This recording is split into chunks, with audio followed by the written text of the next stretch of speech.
So, what's up, Buckle Up Podcast Universe fam with Brandon Rush? Actually, it's Buckle Up Podcast Universe with Brandon Rush. Sorry. Let's start again because I can't talk today. Welcome to Buckle Up Podcast Universe with Brandon Rush and Mama Rush. It's just me today because Mama Rush can't be here, but we have a very special woman on here today who is a stunt woman of all things, Bronte. So she's going to be on here today talking about her. She's originally from Australia, I believe, and she's going to be talking about her stunt work in the movie industry. So she's going to be joining us in just a second. But I'm so happy to have her on here today. So many amazing stunt women and stunt men that I've worked with throughout the 75 TV shows and movies I've been on in my career. So I'm very excited to have her on here in just a few minutes. Sorry about the beginning. I was struggling. My mouth was a little bit afflicted with getting the words out.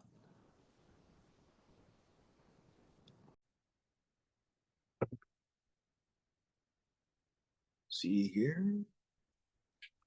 Bronte should be. Yes. Hello.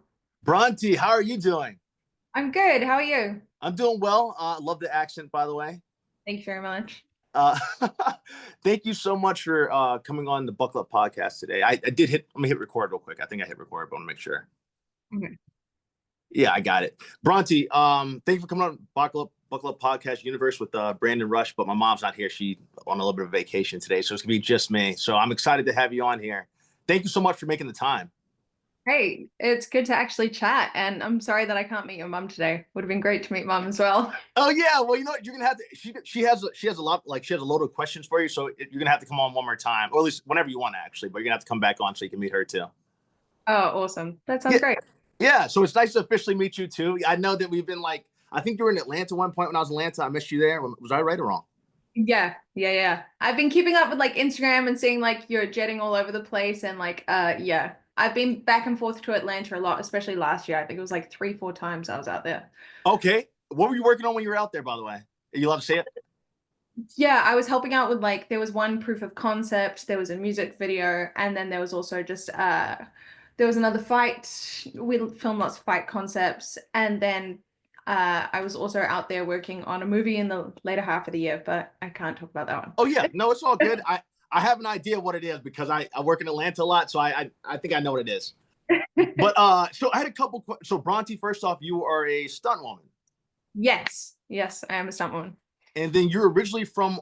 That's first off. Thank you very much. I had to say for your service because like stunt women and stunt men, you guys put yourselves through all kinds of chaos. Oh, you're not wrong there. I have plenty of stories relating to that chaos. Yeah, well, we're here to talk about today. There's no time limit, so literally, we have as much time as you have. Mm-hmm. Okay. Yeah. Anyway, so all right, couple things here. You are a stunt woman and you were a stunt woman, and you're originally from Australia. Is that right? Yeah, so I was born in Australia and I moved to New Zealand when I was 6 years old. So I grew up in New Zealand. I consider myself mostly a Kiwi only because I represented New Zealand in sport. The Okay. rest of my immediate family aren't even New Zealand citizens. They're all Australian. I'm the only hybrid. Oh, hey, I like the hybrid. I'm very like that's something that's very honorable and like because I read on there that it said that you're I saw on your IMDb that said that you're a Kiwi. Mm-hmm. Would you mind explaining that? Because I'm American. Would you mind explaining that to the audience who's from all over the world? Because we have a lot. We have. It's not the fruit. Kiwi fruit is the fruit. Kiwi is the kiwi bird. So Okay. a kiwi bird is native to New Zealand. And Oh, really? place in the world you will find the kiwi bird. And so that's how we got the nickname Kiwis. It's not a fantastic bird. It sort of looks like a football. Okay. Flightless. It's endangered, and for some reason, that's our name. Okay. Well, hey, I absolutely, yeah. No, I like the name. Also, a couple things about was it like growing up in New Zealand? Because I want to hear about your background too before we even get to know stuff. You're growing up and all that. So my parents moved over. They felt really called by God to move to New Zealand. So my dad led the way in that, and it was a beautiful lifestyle. Truly, you have so many opportunities there. It's a very small country. I mean, when we moved, it was, I think, 4.5 million people in the whole country. I think it's up to like 5.2 million now. Oh, wow. Not that many. You have opportunities to get to the top very easily. So both my brother and I were into sports and we Mhm. started to do a lot with our sports. My brother was like he was on a youth team. He ended up like going to Germany for a year, representing New Zealand and like Germany doing football. And then I went the opposite direction with aerobic gymnastics, and we got to meet the best coaches in the world. We got to have all these incredible experiences, represent our country just because like it was really easily accessible in New Yeah. Zealand. You know, the pool is that much smaller that you can if you want it, get to the top very quickly. Yeah. A lot of opportunities come from there. Oh, So it was beautiful. The country is gorgeous, of course. So yeah. it's safe. It's yeah. I can't say enough good things about it. But the only difficult part about growing up Okay. in New Zealand is you do rise to the top very quickly. Like if you Oh, go for it, you're like, now what? yeah. Yeah. You're at the top, but then like you come over here and that's a different story. Exactly. And so that's really what led me to the States is I felt like I'd kind of done most of the things that I could do in New Zealand. And I was like, well, do I change career? Do I just completely pivot and do something new? Or do I Yeah. continue on this path and push it further? Okay. Well, I'm going to touch a little bit about home. Don't worry, I'll get to the stunt stuff, but I'm gonna ask you more about home because I think it's beautiful. Like I said, I love learning about people from other countries and learning about New Zealand for the first time, literally. Although I'm from New Zealand. I know one other person that played like the female football league, but that's and then the All Blacks. Yep, the All Blacks, like the rugby. Yeah, I know the All Blacks, which is just that haka I absolutely love. Oh, the All Blacks are absolutely a national icon. In Yeah. fact, as soon as the All Blacks lose, the whole country goes into just a day of mourning. It's Okay. celebrated nationally. Yeah, absolutely. I love the Kiwi culture. I do study a lot about it. And Mhm. then there are these two guys I watched that had a speech for the All Blacks that was so amazing. I'm gonna have to send it to you. But I love how passionate your fans are about the Kiwi strong. And yeah, right? Yeah. It's I do love the great part about New Zealand culture is everyone is family. Like there's literally a phone company called Two Degrees, and it's about the fact that everyone is only 2 degrees separated from another. You always know someone who knows someone. You Yeah. go to school with someone who went to school with that person that you knew when you were a kid. Like you can't get away from everyone. It's that whole small town feel, and because of that, the entire country is very welcoming and friendly and very laid back and relaxed as well. Yeah. Okay. That's an important thing. But you guys are these beast athletes, like because Yeah. you did gymnastics. Was it assuming was it gymnastics considered? Is that what you were doing, or was it Yeah, so this is a confusing part. So I did aerobic gymnastics. I started in randomly Irish dancing. okay? Irish dancing, and then I I know that when you go to New Zealand, and then I mean, it's still awesome though. I did that for several years, but to develop my flexibility, I started artistic gymnastics. Now, what people don't know is that gymnastics is actually just an umbrella term. So, under gymnastics, you have artistic gymnastics, you have men's artistic gymnastics, you have trampolining, you have tumbling, you have rhythmic gymnastics, and you have aerobic gymnastics, amongst a couple Okay. of other things now. So, I did aerobic gymnastics, which was performed on like a wooden floor. It's more performance based Hmm. as well as the gymnastic skills. As Okay. so, I got really into that, and I represented New Zealand for 5 years. I went into judging and coaching it. I coached the New Zealand aerobic gymnastics team for 9 tours. I Okay. became Wow. an advisor for the country. I served on the steering committee, which worked on child protection policies for the country after the Larry Nassar stuff. And Oh yeah. yeah, so I've been a member of the technical committees for aerobic gymnastics and one of the coaching advisors to the country for quite a while. Oh Yeah. my God, dude, you're amazing. I had done most of that by the time I was 25. Oh wow, you've lived a whole entire lifetime. That's just one of them. Like that's what I mean is there's crazy opportunities, and if you're passionate and you're on it, then it really is endless over there. Okay. What if an American were to say try to move over there and get some of those opportunities? Is that possible? Yes. Oh wow. But you have to accept the fact that New Zealand has it's more expensive lifestyle. Like Ooh, I whenever didn't know that part. yes, it's an island. It's like imagine moving to Hawaii, right? Yeah, same thing. Imagine how expensive Hawaii is just living there and working there all the time, earning that dollar Yeah. for what you're paying. It's expensive. Yeah. Absolutely. Luckily, at least I'm one of those Americans that has a hard work ethic and nothing comes easy. So, I wouldn't mind putting in the work, but if that opportunity ever presents itself, I'd love to do that. Now, question, you said you represented the country. Does that mean the Olympics too? Or am I wrong on that? So aerobic gymnastics is not in the Olympics. Oh, So we have international aerobic championships and you have like the world circuit where you earn points and things. So we compete okay. at the circuit and at the international aerobic championships. Yeah. Amazing. All right. Well, I appreciate you going. Look at you. All right. So how do you go from you accomplish all this in your lifetime and before 25, it seems like the age before 25, you've accomplished all these different things in a competitive field, which separates you. What do they say? Only probably the top 10% of people can do that, right? If not less, or doing that in that field. What's that? I didn't know that. Well, there you go. Well, yeah, when you're the top or the best at something, you're usually the top 10% of whatever that is, normally. Because I think even in college sports, like the only top 10% go professional. Wow. So yeah, so you're very accomplished in that. So here's another question to ask you about that. Yeah. If you were that good when you're competing on the internet, so you said it's easier to get to the top because of New Zealand, but that doesn't mean that the competition's weaker or anything like that. No. But I'm saying, because you were able to get to the top on your level, what was it like competing against people from other countries that are probably at the top of their game? Yeah. So it was a steep learning curve. I'll tell you that much. So I think my first international competition was when I was 11 years old. Okay. So we were selected in New Zealand because at that point, especially with who we were traveling with, there was not much competition, especially within the team. Yeah. And so we went over and we just got destroyed. Oh, wow. Yeah, figured. We're right at the bottom of we got absolutely demolished. And we're like, oh, okay. So what are we going to do? You have two options then. You're like, okay, we're just going to stay in New Zealand and do this for fun as a recreational sport. Yeah. Or are we competitive and do we want to come back next year and kill it now that we know what the standard is? Yeah. And we decided to go that way. So we changed club, we got new coaches, and we just went absolutely pedal to the metal. And yeah, went back the following year and just slowly like worked your way up until we were eventually medaling at those championships. Oh, heck yeah. Yeah. So it's just the more you compete internationally, the more you experience the world, the better you get, the more you know what the standard is. Absolutely. Yeah. I'm so glad that you said that. And you ended up answering two things, but I wanted to touch on it for a second.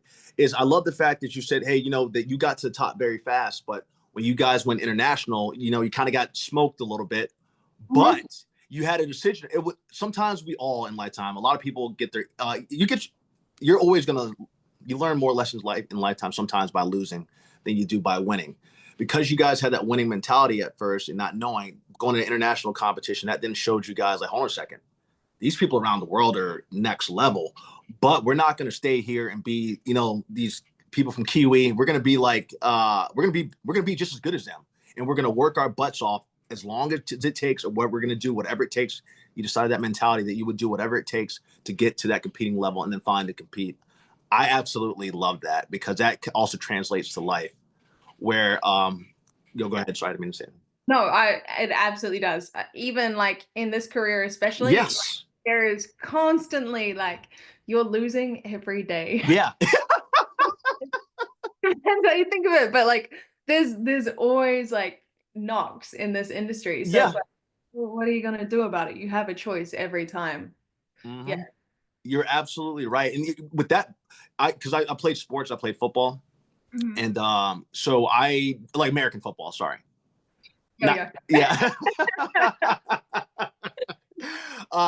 So like I've learned that process, but when you're coming from it, the one thing that works out for you and that works out for me and works out for people that have been athletes at some point is that when you develop that, you have that work ethic built into you to where no matter what that obstacle is, you're going to overcome it. So you already had that innately built into you through your competition. I had the same thing through the competitions that I did, because that's why the transition, one of the things I do love about the business is because it reminds me of sport only in the fact that like, it's not the same physical competition wise, but you know that you're competing against factors and you want to be at the top of your field with that. Maybe not for the acting. It's not the physical competition. Oh my God, let me shut up. Yeah. I'm sorry. You're right. Stunt wise. It's a continuation. It really is. Yeah. no, like yeah, you're right. You have to keep on your stuff all the time. Not even lie. But the thing is, actually, it's funny you mention that because I do so much action related. All my stuff's action, which I love. That Mhm. I'm constantly working with stunt teams and stunt men. I saw we were friends with Khalid on here. Yeah, I honestly, every single person in stunts, I try to connect with them in some way, whether it's following them on social media, whether it's Yeah. meet them or something. I want it to be my business to know what's happening and who. Okay. Smart. I do the same thing, but I just do it a little bit differently. But smart. That's very smart, dude. So so you might not know Khalid personally, right? I guess maybe not. No. Khalid's okay. So I'll tell you about Khalid. I worked with Khalid in 2016 on Scorpion. He was supposed to be my stunt double, but for some reason someone didn't show up. So I ended up doing the stunts for myself, which was great. But I worked with Khalid. Khalid is I believe it's pronounced Khalid Ganji. I believe it's how I pronounce the last name. He's the one that has done all the stunts for Black Panther. So he played Killmonger. He did all the Oh, stunts wow. for Killmonger, Michael B. Jordan, and he also did John Wick and those. But the big thing, one of the big things, because he's done a lot, is he's worked with every like African American actor, pretty much. I would just say basically, and he does a phenomenal job at it. So I got a chance to work with him then, and I've been friends with him for years since then. And he kind of took me through the ropes of how to take a punch and stuff like that. So he was the first person. What's that? How did you find doing your own stunts? Honestly, I love it. Yeah. I What absolutely love it. extent? Because like when lots of actors talk about doing their own stunts, Yeah, I'll tell you. be a fight scene because then when I think about someone getting thrown into a wall, I'm like, the actor probably didn't do that stunt. Yeah, so I'm glad you mentioned that. Well, all right, a couple things. One, I do as much as they will allow me to do. Yeah, for sure. So when I did FBI, I was actually going to do it. So in FBI, my character got shot through like a little the thing we hold jars and stuff on in the glass. I Yep. was actually going to do it. I was down to do it. Gosh. Yeah, There's but no way production insurance would be like, yeah, yeah, that was pretty ixnay because I was like, I'm feeling myself. Why not? We've been kicking butt because we were just working with stunt. We were working with all stuntmen because it was we were getting an ambush scene, kind of like Heat. If you ever not Heat, Yeah. Clear and Present Danger. There's a big shootout scene. We basically kind of took from that. Okay. Anyway, I ended up getting shot through this thing. I didn't do it. A guy named Brandon did it for me. But the thing is, actually, like after he did it, I was like, you know what? I'm glad he did do that because I would have gotten busted up. Let me not. Let me stick within my wheelhouse. And I've seen what you've done. You've been dragged by a horse. You've been knocked through doors. Yeah. I'm like, no. So with that one, yeah, seriously, I saw your video and I'm gonna talk about that. Like that was wild. So I didn't do that one. I have done a bunch. All my fight stuff I've done myself. Even I did get a knot. I was supposed to get kicked and I accidentally like hit my head off the ground one time. Got a little bit of a knot. Whoa. NCIS New Orleans in New Orleans. That's fine. I was like, that's why my mom always says don't do your own stunts. And then Scorpion, I because the guy whoever it was didn't show up. I had to drive the car. I had to drive this like sports utility vehicle. I don't know, like 60 miles per hour or something. Then stop on a dime. We had to hop out. We had to run, chase after these guys. I fell into some poison ivy, poison oak. Yeah, I didn't know it, but I'm like, Oh. yeah, yeah, yeah. Oh no. I tripped on one of the take. I guess I was feeling myself so much that like I tripped and I fell. I didn't realize it was poison oak at first, but I'm like, man, my neck's it's kind of getting like it's like why is it was poison oak. And then Khalid, then I had to take a hit from Robert Patrick, who played the T-1000 in Terminator. Mhm. So that's the extent. Besides this one fight movie I did, that's been the full extent of my stunt so far. Not even remotely close to what you have done, which I would love to talk about as we speak right now. You've Yeah. been. I saw you get kicked through it, blown through a door. I saw you like Mhm. a vampire or something jumping out the wall. You got dragged by a horse. Can we talk about that? Yeah, honestly, the drag by the horse is just really fun. Like, What? What? well, like we prepare for it. So first thing, trained horse. You have to train horses in stunts. They have to be film horses that are desensitized and aren't going to freak out and spook, Okay. and are used to that kind of action. So one, we had trained film horses. Two, the rider of that particular stunt, very experienced. He has worked with horses for, I mean, I'm probably lowballing here when I say 20 years. Oh wow, amazing. He is very experienced. Three, we had a really good rigging team. So Okay. like I was dragged by my legs and the it was hooked up to the saddle, I believe. This was quite a few years ago now. That's okay. But we had a good rigging team who knows how to set it. And it also is set with a quick release. A quick release means that if anything starts to go wrong, the rider can release it and Oh also nice. have the ability to release it. Okay. It will be hard, but my hands are free, so I can do that. This is also Yeah. why, like, I'm not being dragged by my hands. Like, if Oh it's yeah. dragged by the hands, I'm kind of like, do you have, like, can you? Yeah. It might be a little trickier. And so that was the other one. And then we also had a safety team there as well. So like it's not just, oh, we're filming this for fun. It's like I know that there's a team there who and a couple of extra horses in case anything happens that they Yeah. can like jump on and come on over. Someone also has like a knife where they can cut it. So like we have done all the precautions and everything. And then for me, like I have like my back pad, we call it like an armadillo, which is like quite an intense one, which is like really ridged on the back. And so Hmm. when I'm going across the dirt, like I'm basically like sliding on it. Like it's not actually on my skin at all. And so I'm protected as well. And I Okay. also have elbow pads on too in case like my arms get hit on the way. We've cleared the ground, so like there's no big rocks or anything. On Yeah. the one, like the ground is safe, it's all dirt. No oak, no poison oak anywhere. Poison Poison ivy. oak, none of that. Okay. I think the worst part about that one is while I'm acting, because obviously you're acting as you Yeah. go and screaming, there is so much dirt being kicked up. And what you don't Oh. see is at the end of that video, they like the horse stops, we come to a stop, and everyone sits up. People run over to do the safety checks on me, and they're like, one person is still filming, and they're like, "How are you doing? You good? You good?" And I sit up and I'm smiling. So I was like, that was so much fun. And my Yeah. team is just like, I just have so much dirt in my. Yeah. Oh wow. Oh, that's disgusting. Yeah. But that's awesome though. Yeah, it's very safe when you're with the right team and Yeah. know what to expect and how to do it. Yeah. Yeah, absolutely. That's dude, honestly, you're such a badass. Like, I'm gonna have to borrow your role because when I post this with you, I'm gonna have to show them all the stuff you've done, like your reel and things like that. Mhm. I think that like you are amazing. So I looked at that. I think I saw an explosion too, where you got shot through a door.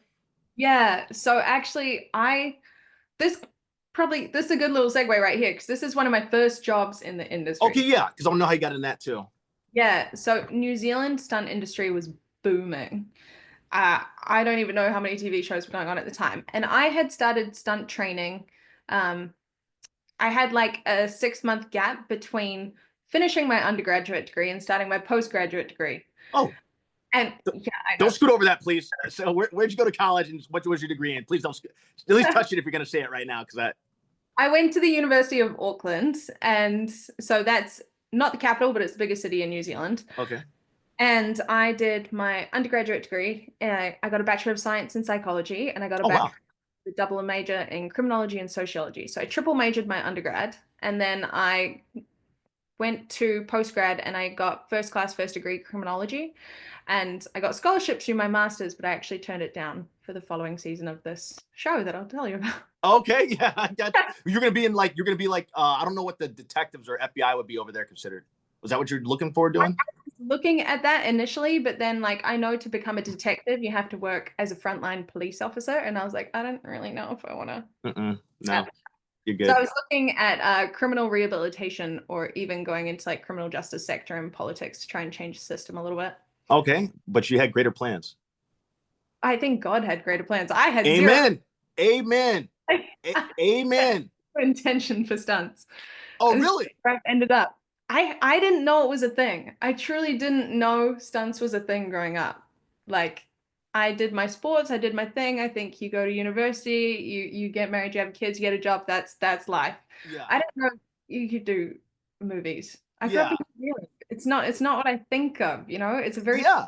industry there, even though they have big movies, like it's not it's not every person you meet. It's not like LA where half the people you meet are working on film all the time. It's Are not they though? You know what I mean? That was a joke. That was a true. joke. Yeah. But yeah, I just don't even think about it. People have normal jobs. Yeah. And so that's what I was thinking. And it was while I was at university Okay. and I was trying to look for, extra part-time work while I was at university. And I went to a talent agent and I was like, look, I've done like aerobic gymnastics, I've competed in fitness, I've done some fitness modeling stuff. Like what can I do? Like, do you have anything? And they're like, oh, we kind of do like live events and things. And then they're like, we also put people forward to be like extras. And I was like, oh, okay, I've never been an extra. Sure, I can Yeah. be. That sounds like I can like study on set. Bet. Yeah, right? Like, that sounds like a great option. Yeah. And then they're like going through my resume and kind of my history of my gymnastics and things. And they're like, oh, you shouldn't, no, you should be doing stunts. And I was like, what? Yeah. That, that's a thing? Yeah. Yeah, yeah, yeah. We'll put you in touch with this lady, Dana, who owns the New Zealand Stunt School. Ooh. I get in contact with Dana and the New Zealand Stunt School. And I was like, you know what? This is just kind of fun. People meet up once a week and just try new stuff and do silly fight scenes and learn all this sort of stuff. And I was like, to me, I thought of it like a new sport. I Yeah. was like coming from a competitive background. I'm like, bet I've got a team again. I'm not training on my own. I'll just like go through once a week, meet up with people, train a bit, and just enjoy learning something new. Like Yeah. that's all I thought of it as. And I'm like, and then if I do get a day's work as a stunt performer, like training's paying for itself. Because if you've been in it, Yes. you know how expensive it is to Oh be. my gosh. Yeah. Seriously. It's Seriously. so expensive. Like the thousands of dollars I've spent on competitions and training and food and diet and all that Yeah. stuff. It Like adds up. a lot, a lot. So I was like, okay, this is a sport that pays for itself. Love that. I'll just keep training and hopefully one day we'll pay for like, a term of training. Yeah. And then I got my first job. Okay. Yeah. And what was your, I mean, that's awesome. What was your first job? My first job was Ash vs. Evil Dead season Oh, I 2. love that show. Yeah. So I was very lucky. I didn't know the show before I got on it. But then I realized how it has a huge cult following Yes. based off the old Evil Dead Yep. movie. So my first job was to double Cheryl, his sister, on her comeback episode in Oh, no way. season 2. Dude, she's a legend, actually. Like a cult legend at that. I know, I know. I discovered this like while I was on it because I had Yeah. I again, the industry was just booked out and there was not many girls my height, my size, my coloring. I think there was maybe two, honestly, Oh, and wow. they were both booked on other jobs. And so Dana was the assistant stunt coordinator and Stuart Thorpe was the stunt coordinator. And this obviously had a lot of wire work. And they're like, look, you're very new, but given my aerobic gymnastics background, they're like, you're probably gonna have really good body control. Yeah. You should be okay on wires. And so I came in and my very first job had like 5 or 6 wire gags. Oh, If wow. you don't know wires, it's like when you're like in the harness, you're shackled up and someone's just yeeting you, like literal yeet.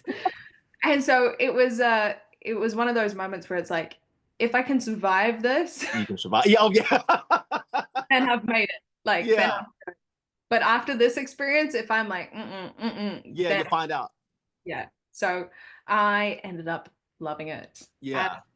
So I that gag where I'm flying through the door, if we loop back around to that one, that was one of my first Oh, stunts. Like I think it was my fourth or fifth wire gag of that job. yeah. And I remember I had people coaching me. I remember one of our riggers, Taryn, was right in front of me and he was on my stopper. So a stopper is a line which basically puts a limit on how far you can go. So it's Okay. like a, and so he was literally in front of me coaching me through it. He's just like, just remember, just like chin down, you're gonna like tap down with one leg. And so he's like giving me my final notes. And I also remember then special effects came in and special effects puts this cannon like right there. And I was like, Holy smokes. what? And then Yeah. yeah, so like as you fly through the door, we're gonna just like the cannon's gonna go off and just like heaps of debris is just gonna fire. And I was like, okay. And they're like, just close your eyes, it'll be Yeah. fine. I was like, I'll just close my eyes for the whole stunt. Like Yeah. Oh, did you really? we had to do it. And then in addition to that, they're like, okay, so now I'm gonna close my eyes while I do this stunt. I have Taryn coaching me through it. And then props comes through and he's like, oh, here's the heart. And I'm like, what? And they're like, What? yes. Like right before I fly through that door, I've ripped someone's heart out and Oh, I'm wow. Mortal Kombat style. holding it the whole time. Before this, I had ripped it out. I had been shot once. I'd done a kip up and stand up. And Yeah. then I got again through the door. And I'm still holding this heart the whole time. And then the director comes through and he's like, cool. So when you land on the ground at the end, you need to land here. And I was like, okay. Uh, do the stunt, close my eyes, get shot in the face, hold the heart, land like this. And the first one was so funny because they didn't score the door enough. So scoring means that you are cutting something up so that it breaks down. So Oh like my you need God. to break. Fortunately, it was balsa wood and foam, so it's very soft. Okay. But Still. they didn't score it enough, and so it got stuck on the line. And I hit the ground, and this door just like lands on top. Ooh. Finally called cut, and I just start cracking up laughing. Yeah. Crying. And they're like, "Are you okay?" They didn't know if I was like crying or Yeah. something. I was like, I thought that was hilarious. Yeah, absolutely. Didn't you guys? But that's how you know you're built for it. Yeah, that was an awesome stunt. That one Yeah. actually, um, that one didn't hurt at all. Like I remember the impact, but honestly, the riggers in New Zealand are fantastic. In fact, one of the ones that was rigging on that job, we call them Noodles, Okay. Oh, that. won a Taurus World Stunt Award for his work on Mad Max for rigging. Oh, no way. Wow. Really? That's pretty awesome. Like the riggers in New Zealand are literally some of the best in the world. I can They believe it. No, is that where did Mad Max film in New Zealand? Mad Max was Australia, so they Okay, jumped. gotcha. Yeah, yeah. Quick thing. How long is that flight between New Zealand and Australia? Is it long or is it? So 3 hours, Oh, that's depending not on. bad. Yeah, yeah. Yeah. So my family are in Sydney. Auckland is like 3 hours between. Okay, that's not bad at all. Yeah, no. Another question I have for you. First off, that is awesome that you had this trial by fire and you did it without like you did it with flying colors. Like you were gonna know one way or another, either you're gonna sink or you're gonna swim. Hmm. And then you flew literally Yeah, through the door that wasn't scored properly the first time. yeah. I have some like I never told my bosses this Okay. because when you we had like several days of rehearsals before we actually went into shooting for all this. Yeah. And I don't know if you've been thrown around a lot or if you've had severe car crashes, but you get a lot of I, whiplash. oh yeah, I played football. Yeah, plenty of whiplash. Oh my So gosh. Ooh. a lot of the wire gags were getting shot. So I was getting thrown backwards. And of And you course, didn't know I it. didn't know how to Handle actually that. ride the line to start with. So the first day was very, Brutal. very brutal. And then Yeah. the second day, I was like, okay, I think you do this. And by the third day, I was just like Batman. I was just Oh like, yeah. Oh no. Yeah. um, which was Oh fine because I was in the deep end and the team were trying to help me as much as possible. But like, yeah. you gotta Still. like put your body in the right position. And everything was safe, of course. Everything Yeah. like Absolutely. But still. all of that. And I did not tell them this at all. But on the third day, because I was living at home because I was still studying. So Yeah. on the first job, I was doing my postgraduate degree at the same time. Wow. Yeah. That's Yeah. amazing. And I woke up one morning and I went out and I talked to my dad in the kitchen. I was like, yep, I'm getting ready, going to work, blah, blah. And then I woke up on the floor of our walk-in pantry and I was like, Holy smokes. what happened? Yeah. What happened? Turns out I had pinched a nerve or something in my neck and Yeah. I had just passed out. Blacked out. Yeah, completely on the morning of the third morning. And I And you had didn't break anything when you fell, did you? Like your face, or you lucky didn't bust your teeth or nose or no, something? like I felt like the bruising, but I didn't bust anything, fortunately. I think I had like turned to like walk back down the hallway. Yeah. I walked into the pantry and then just passed out. Don't remember. Who Don't found you? Your parents or something? Or you found got it? I just woke up on the floor. Holy smoke. That's so scary. But yeah. And then I text my boss and I was like, I'm so sorry. I'm gonna be late today. I'm so sorry. Like I like sat on the floor of like my parents' bathroom. I was like, can you just keep an eye on me for like an hour or two? I just like sat there and I was like, cool, water, I'm good. I think I'm fine. I'm gonna go to work. And I just went to You were work badass. again. I'm gonna give you an air high five. You were badass. But at the same time, you probably needed medical attention. Probably. Yeah. I think that's every stunt performer for you. Every stunt performer can tell you that they like got injured or did something stupid and they're like, I just didn't tell anyone. I just Yeah. every It's you know what it's sad, but it's both funny and it's sad. Like we know that we want to work and we're willing to put ourselves through. I mean, you guys put yourselves through way more. But you know, when they a lot of times when we're auditioning stuff, they'll say, "Hey, can you ride a horse?" Yeah, I can ride a horse. Can you drive a motorcycle? Yeah, damn right, I can drive. Can you fly a plane? Call me Tom Cruise, right?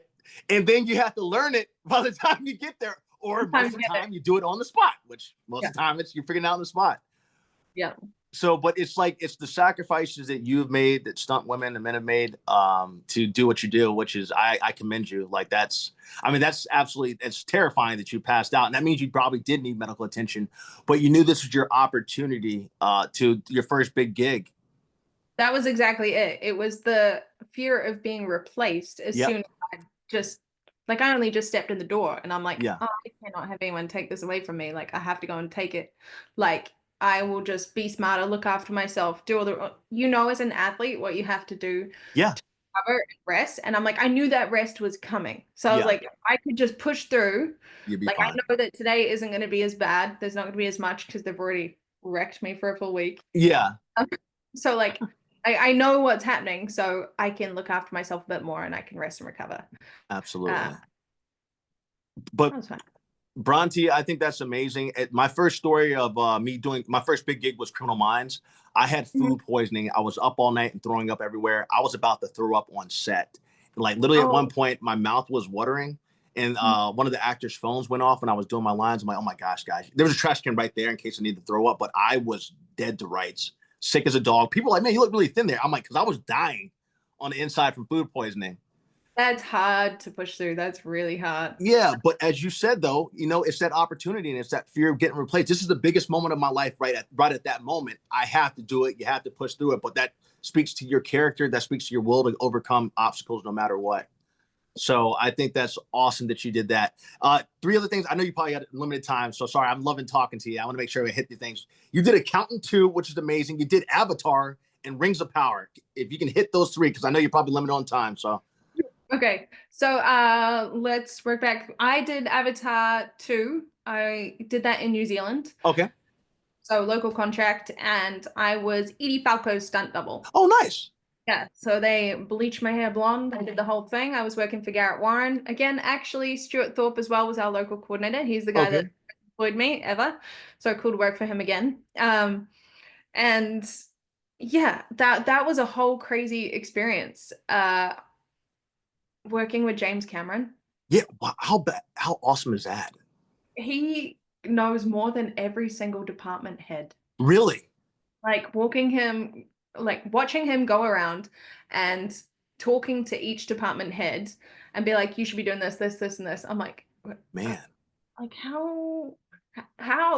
Like, Yeah, that's done it for that long, you're that involved in the industry, but you're he is right. so knowledgeable about everything. I was just kind of astounded by that. Yeah. As How long were you on that for, Bronte? So I was on and off that. So that Okay. was filmed in Wellington in New Zealand, and I was living in Auckland at the time. Okay. They literally flew me in like every week. That's amazing. They flew me in. I'd be there for like 2, 3 days, and they're like, "Oh, the action got pushed. We're just going to send you back. Oh, we're going to bring Loving you down life. into rehearsal. We're going to send you back." Great, but also I had no idea what I was doing for a solid 3 months. I was like, But hey, let me tell you what, that's a good I wish I had that. it was just flying by the seat of my pants, just being Yeah. like, okay, well, I guess I'm glad I have no serious attachments right Yeah, now because true. I'm just going. Like, Yeah, no, you're right. Yeah, because you have to leave it a minute notice. Hey, we need you here. So you knew you had to go. That was you were committed to that project for the extent of the time.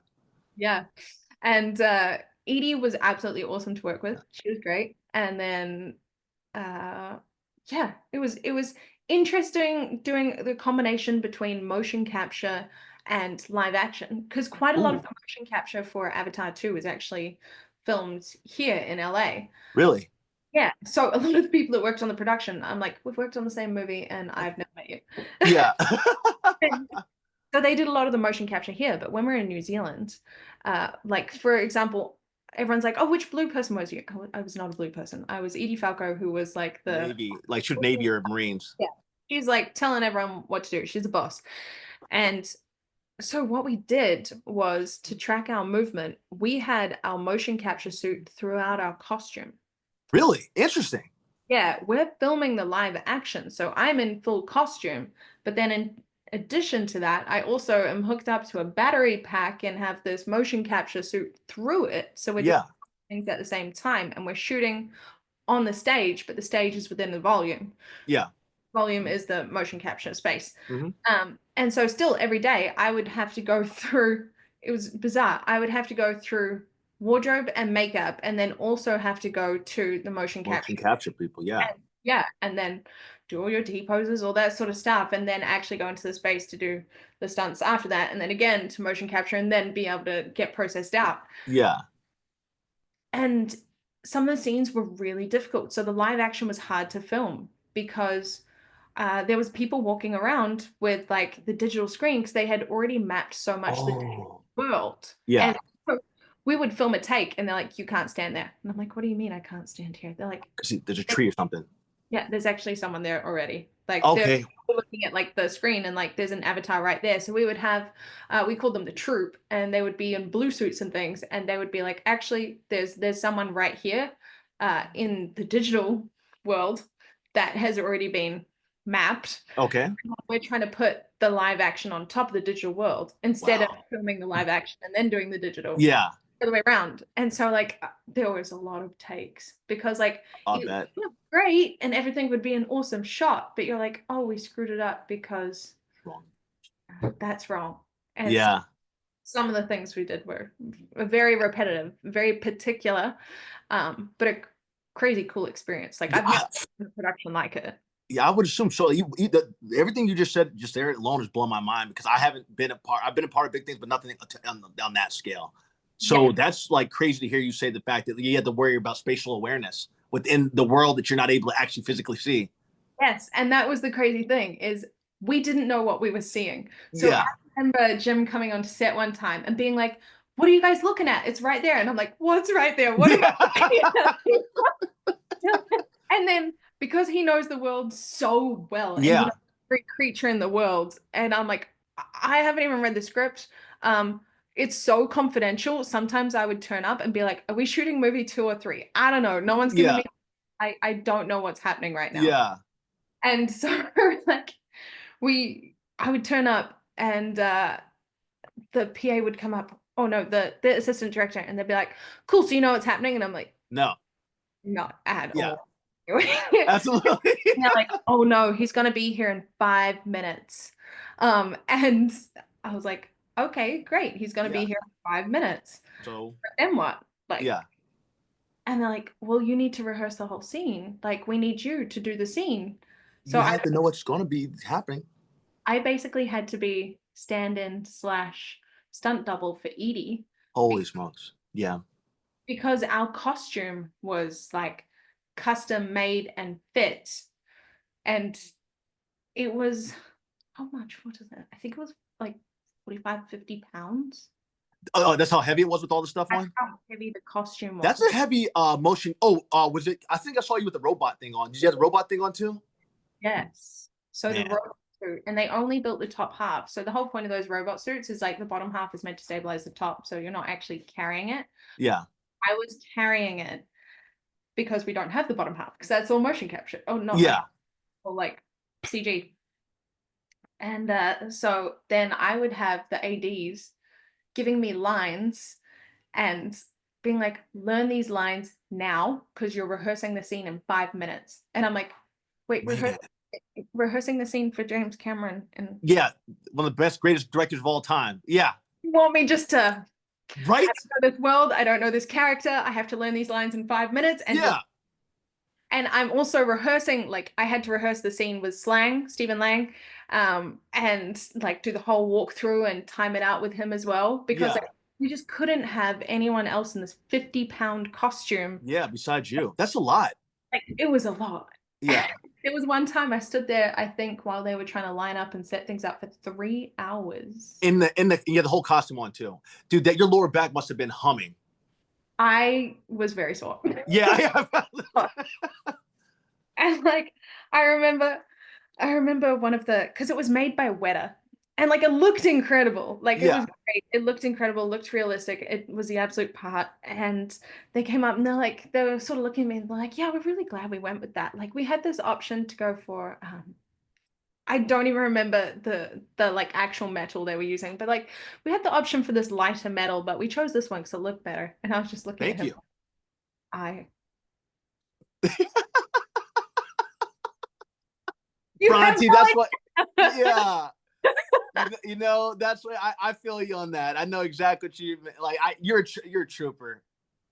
You're a trooper. I mean, it's an opportunity of a lifetime, but it's an opportunity of a lifetime. But yeah, still, but you still like you. The thing is, people don't get. We're still doing work. It's not like we might not be curing cancer, which we're not curing cancer. Excuse me, but there's certain things, especially stunt women and stunt men, you guys have to do that's a lot more. And then, brother, I'm gonna hold you up because I know you probably got time. You got to go today, but I can literally have you back on later next week. For sure. I mean, you asked about Rings of Power Yeah, I and want to hear Rings of Power and Account Two. If you're able to hit it, if you can like hit those two, it would be awesome. Rings of Power was a real random one. Again, it was a busy time. It was actually at the end of 2020. So Okay. 2020, New Zealand did real well with COVID, and we kind of basically kept it out. Oh And wow. for like the first outbreak, we basically kept it out. So our film production started up towards the end of 2020 pretty strong because we Okay. were countries that was filming. A lot of precautions and things like that. But there was like 4 or 5 shows going at once. We were just going, going, going. And Rings of Power started back up. It actually started pre-COVID and then came back for Okay. after. And so I jumped on for some pre-visualization stuff. So like just like filming some fight scenes and things Okay. during that time. And then I got the call up and they're like, yeah, so we want you for one of the blocks. And I was like, bet, love that. Yeah. They brought me on as an uruk, as an orc. Oh wow, the Urukai, like or I guess you guys pronounce it, or like the big buff ones, right? So not the big ones, the short, stocky ones. Okay. Like if you've seen Rings of Power, Yeah, I they have. I watched ain't it. special. Um, yeah, so I was an orc for about 7 months. Man, Yeah. that's. Oh, you Well, have to do all the makeup and everything. so fortunately, only those of us who either had dialogue or were like in camera had full makeup. We Oh, all had, good. so we had prosthetic limbs, we had prosthetic legs, and we had full-on masks. Okay. So the only makeup we needed was like around our eyes to darken them and around our nose for the nostrils so that they Okay. see our skin color at all. And yeah, that was a crazy time. I was on that for yeah, about 7 months. And the team like started small. I think it started with like there was the core team of the whole production, which mostly involved the doubles, the riggers, the coordinators. And Yeah. then we got added on, which was like about ten of us was kind of like Okay. for like bike team for the Uruks. And then from there it went and it just started to grow and grow and grow. And by the end of the production, I'm pretty sure there was about 40 in our group. Okay. Final big battle scenes and stuff. Yeah. It's crazy because I again Amazon was very strict on uh policies regarding like For it. footage and all of that. So I barely have a thing from it to Oh, really? Oh man, that's always the worst. anything. And then also we were doing the wildest stuff and so much of it never hit camera. Oh my gosh. There was like one of our first fight scenes, which was in the trench. It was like in episode 1 of Rings of Power, season 1. Yeah. Uh, most of the fight scene got cut, like, and we were, Devastated. yeah, really devastated. And then we did a big final battle, which was in like the town center, sort of. I think it was episode 6 of season 1. Yeah. That stuff got cut, and there was so much like, if only you knew what was happening in the background. Like, Probably this is what I amazing. wish people knew, because there would be so often where we would get divided up with our stunt riders. Yeah. Again, I've ridden horses. I have done horse stunts. I don't consider myself a stunt rider because the Okay. stunt riders I have seen Are are like amazing. they have literally grown up in that saddle. They've done like mounted games. They've been professional polo players. They Okay. know how to like whip a horse like it's a car. You know what I mean? Yeah. Oh wow. Yeah. Seriously. I know what you mean. Yeah. Yeah, like they know how to do that. And And then ghost riding the horse.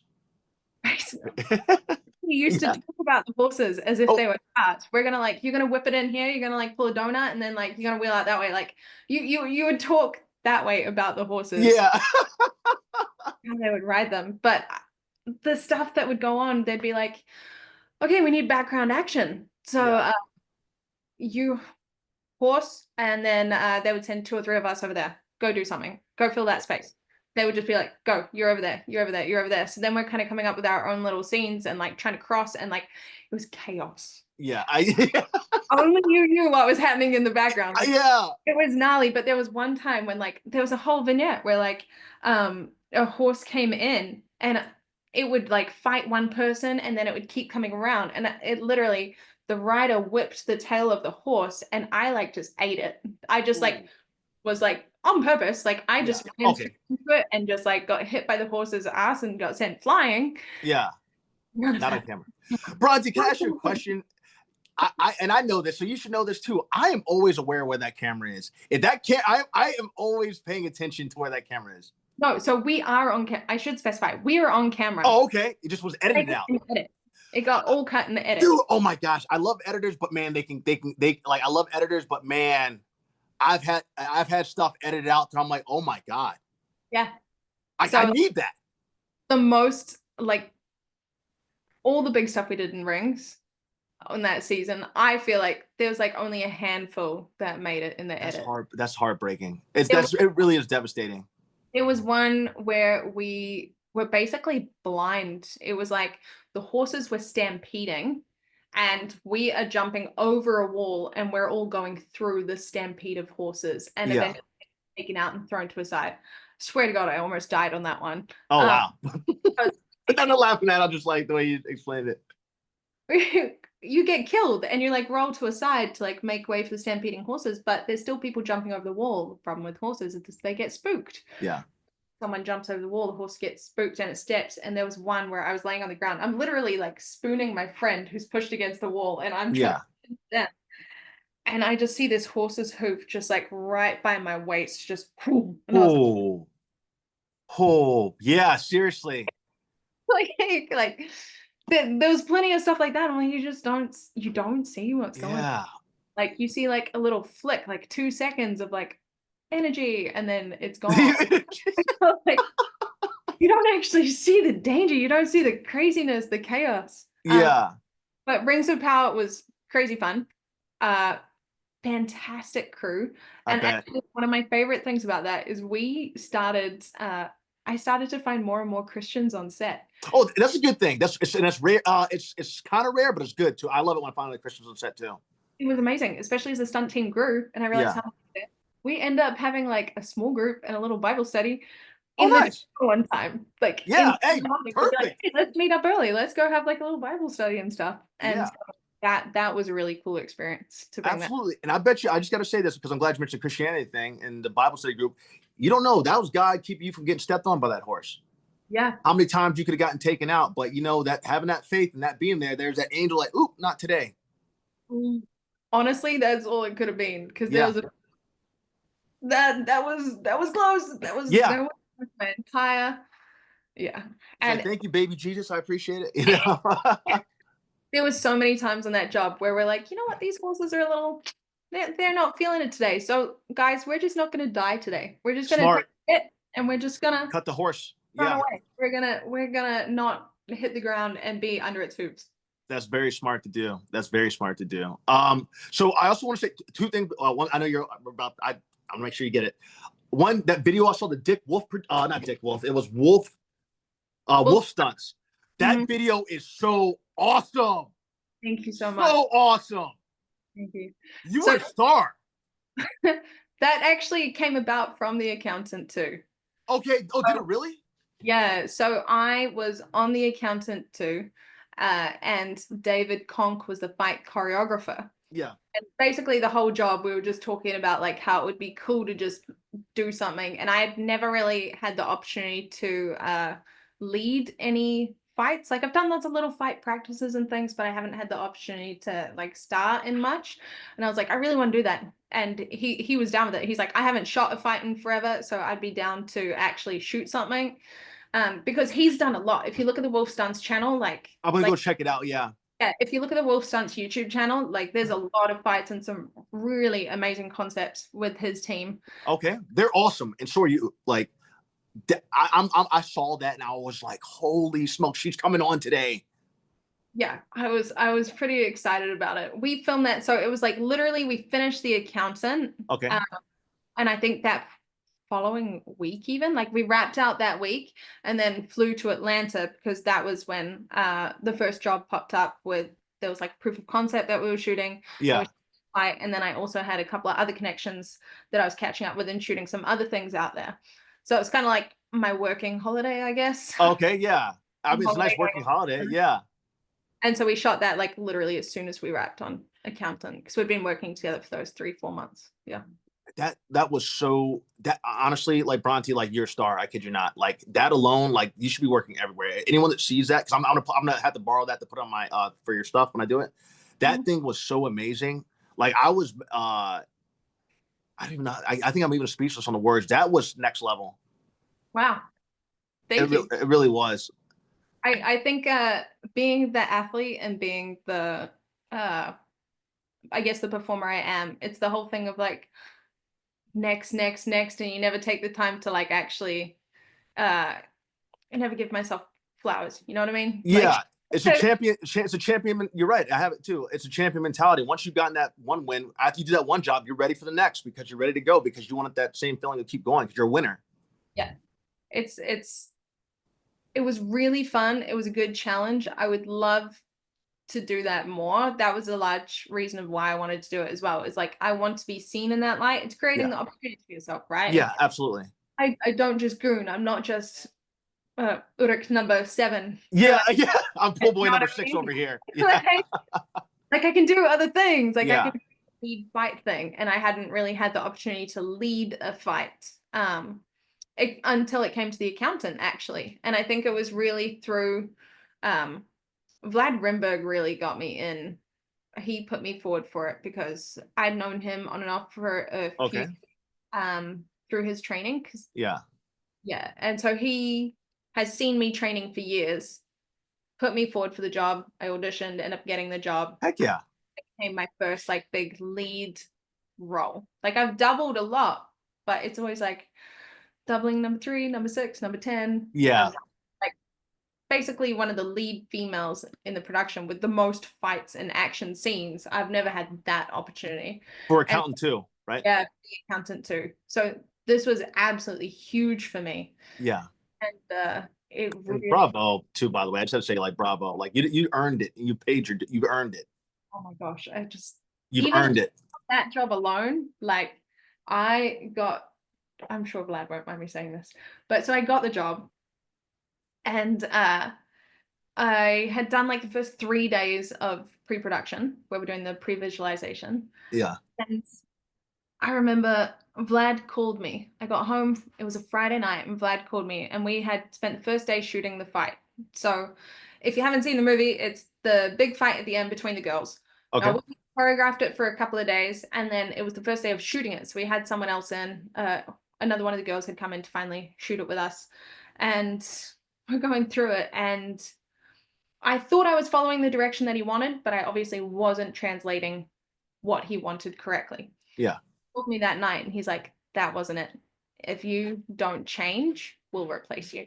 Oh wow. Yeah. But so you got to get act together. Yeah.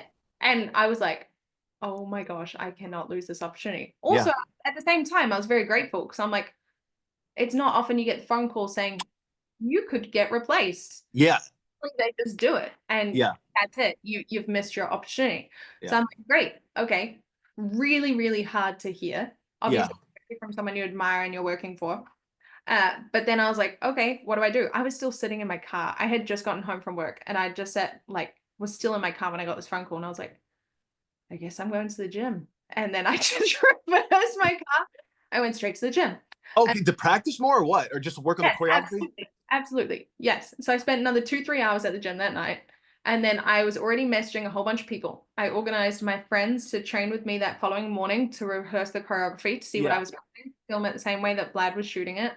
I went through it with them. I had another friend meet me at midday to shoot some more and Wow. train specific in Muay Thai because it's very Muay Thai heavy. And I was like, maybe Okay. Muay Thai technique isn't like tight enough. So I went through that some more. That was training number 2. And then that night, I looked up some acting and was like, okay, need to work on the acting because that is also a heavy part of stunts and Y- selling the action. The following day, I went and spent like 5 hours at a gun range training guns Oh, again, okay. Wow. and then came back and did more Muay Thai and then more acting stuff that night. So I spent this solid weekend going out of my mind thinking I was about to lose my job and Yeah. just my ass off. And then it was also the fight choreographer David who said to me, he's like, I think you should just approach it this way. Like just I had been too demure and too Terminator-esque, I would say. Okay. He's very like, Yeah, like stoic and like just yeah. yes. So that's the way I'd been playing the character. Okay. Like, just go Let that ape. go. Just go ape. And I was like, bet. Ooh. And so I went completely off the rails and just raged. Yeah. They loved it. That's what I'm talking about, Bronte. I was like, okay, kept my job. Thank Yeah, goodness. absolutely. But yeah, but you put in not everybody. I'm so glad you shared that story because obviously Vlad believed in you. He believed in you because he wouldn't have hired you if he didn't believe in you. So he gave you that step to realize, oh my, okay, I got to take this to the next level because he probably had pressure on him, you know. So you and then you went all out. I literally did all I could possibly do. Like Yeah, that time. I was like, I spent every second of that entire weekend that I was awake thinking about how can I keep this job and get better in this limited amount of time. yeah. I've seen people get replaced on set, so it's a real thing. It is But a real thing. yeah, but I am proud of you for how you just kicked it into gear and kicked it into overdrive because that movie is extreme. I love the first one. I haven't seen the second one yet. I'm gonna go see it now. Mhm. But you kicked into gear, and that movie is Ben Affleck. I see Ben a lot because he comes to the gym I'm at, and he said that one's even better than the first one. It is. It And really is. that's a hard thing to do. I actually love they brought way more comedy into the second one. So it's Okay. yeah, the dynamic between the brothers really is what carries it. It's funny. Oh yeah, John Bernthal and Ben. You can't beat those two. Yeah, they're the best at it. They play off each other very well. And then I like the mystery aspect that is involved in it as well. It's like an action comedy plus like this mystery kind of thriller all Okay. together. And I think they did a really great job. I'm gonna Yeah. go try and see that on Tuesday. I'm gonna go check this out. I gotta support you. I gotta support Ben. Yeah, I gotta go check that out on Tuesday. Bronte. Oh, actually, I did want to say this one thing, just so you know. Because I want to clarify this for everybody out there, stuntmen, stunt women. I do all my gun work. That's just me. That's all me. Mhm. Because I'm really good at it. I'm like proud of everything I do with that. So I just want to clarify that no, there would never be a stunt double for my gun stuff at all. Yeah. I mean, that's also a great thing because every actor should have basic gun knowledge, Yeah. safety on set around guns. I'm Yep. like, please know how to handle it. Know Yeah.